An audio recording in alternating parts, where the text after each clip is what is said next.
Hello and welcome to Yarmouth and Thorley Voices, the instructional tutorial videos to help you record audio interviews, discussions, chats, and to take those and make them so they're easier for people to understand and to use. Today's video is about cutting the beginning and the end of audio recordings. You'll find that whenever you're in a situation where you're discussing stuff with people, there'll be a little bit of chatter at the beginning, sometimes long, sometimes short, as an introduction to the audio, and it'll trail off or end in a different way each time you do a recording with different people as well. So today what we're going to do is take the audio recordings and cut off the beginning and the end, and then we'll save that, and I'll run you through each of those steps. So for the example video we've got, sorry I keep saying video, the example audio that we've got today, we're going to be using the WavePad sound editor. It's by a company called NCH, and fortunately for the project they do a version that can be used for non-commercial means that is available for download, free download. So we've loaded that software already, and what we'll do first off is load the audio file. I've got it on an external key for today. So here's the original of the audio recording. So we just open that up. It takes a little while to load depending on how long the recording is, and also on the speed of the machine that's being used. So that'll load into the memory, and you'll see on the main window here the flow of a conversation. So this is the peaks and troughs of the conversation. So you'll see sections where there may be some quiet goes on, it pauses in the conversation, maybe slight breaks. The controls for controlling the video, let's get the whole thing all the way across.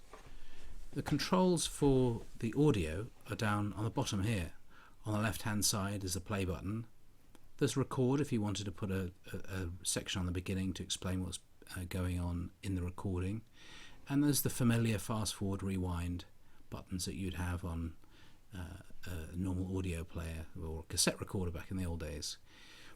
The buttons here, left, that'll jump you back to the very beginning of the recording that you've got along the timeline here.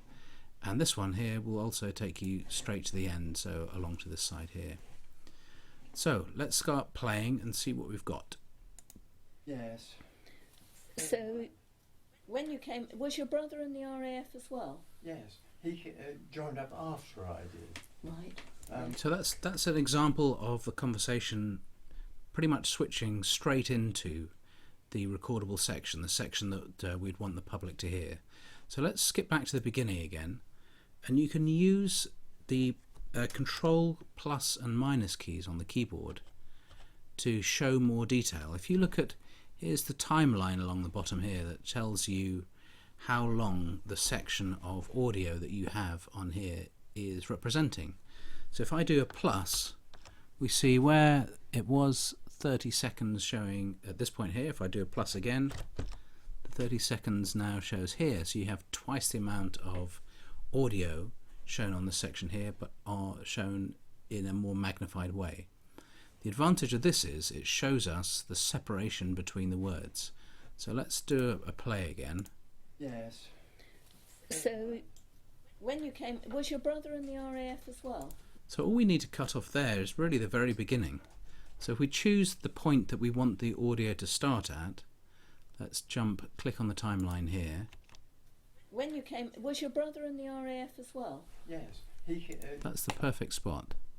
So we'll click into that, and we could listen to it again if we want, either by pressing the play button on the left here, or by using the space on the keyboard, which you might find more easy to use. When you came, was your brother in the RAF? That is the perfect spot there. So what we want to do is highlight the section that we don't want, the section we want to delete, and click on the timeline and drag to the left. That's highlighted the section we're going to delete, and it's simple as hitting the delete key on the keyboard. So if we then go back to the beginning, we click the button on the go to start, press the play button, when you came, was your brother in the RAF as well? There we have the ideal beginning.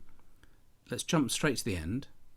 So we're skipping through, it's keeping the same magnification, and we'll have a little listen to how it ends. And that was that. And then I was, of course, after retiring age and so on. So, but still painting boats.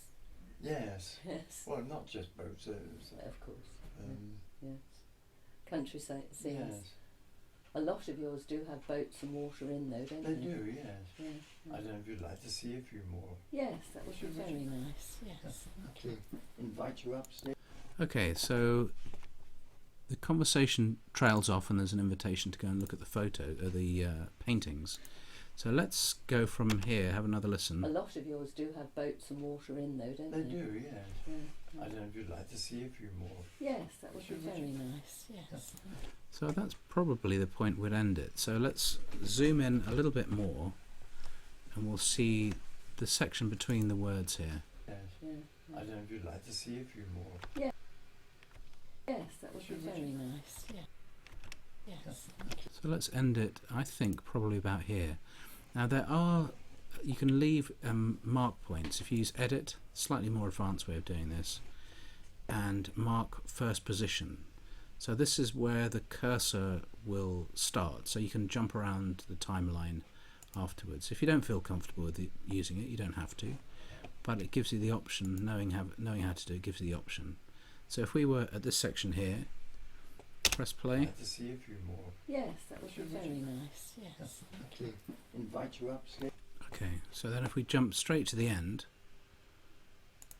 and put the marker 2 in, that highlights the section that we want to delete. Let's have a listen. To invite you upstairs. Okay, so that's this section that's unnecessary. Hit the delete key and that goes. So now let's go to the end, start a little bit beforehand, have a listen to it. Yes, that would be very nice. Yes. Okay, that sounded good. I mean, if you wanted to be really finicky about it, what you could do is fade out the very last part, which might be useful for when you're doing other recordings that don't end so neatly, and you use tools. I'll have to look for here. No, here it is. Effects. Fade out. So click on fade out, and you can see the audio fades out to nothing. So let's have a listen to that. Yes. Very nice. Yes. Perfect. Okay. So let's say we're happy with the recording. We could go back and by using Control minus, go back and have a look at the whole of the recording, and we could at any time jump into the timeline where we feel like and have a listen to it. To the equipment that people have now. Oh my God, yes. Yeah. Back, of course. We can skip around wherever we like to have a listen, And which is very useful for picking out sections that we might want to save separately. So for the moment, what we're going to do is just do the recording. We've edited the recording, we've taken the beginning and the end off, or top and tail it, as some people call it, and we'll go in and we'll do a save. File save as, well, let's call it the same file name and stick edited on the end, and having it capitalized draws attention to the fact that it's completed. Click save. Okay, that's because I'm trying to save it to the key. So what I will do temporarily is save it to the desktop. It's not a good habit to be in, but just for the purposes of this demonstration, I will zip us up to the desktop, put the file name in again, and click save. Now, we've recorded it at 128 kilobits. We don't want to lose the quality, so we'll put it in at 128-bit. Slightly slower encoding by using the high quality option, and keep it in stereo. Click OK, and then it goes off, has a think about having a look at all of the audio that's there, and saves it off to the hard disk. And again, depending on the machine that you're using, might be faster or slower. What is worth mentioning as well is On a separate video, what I'll do is show you how to take out a section of the audio that you might want to keep separately for, say, drawing attention to a particular subject that comes up within the discussion, and that way you can attach it to a separate part on the website. Okay, nearly there. There was one other audio video I was going to do, which was about the transcription. This what we have here is fine for editing the audio, chopping bits out, or including bits in at the beginning of it. The transcription software is a little bit different. It's specialised just in the idea of you making a notes of what's being said, and that will be in a separate recording as well. So there we go, the recording is done. We can close the window, and that's completed. Thanks very much for listening.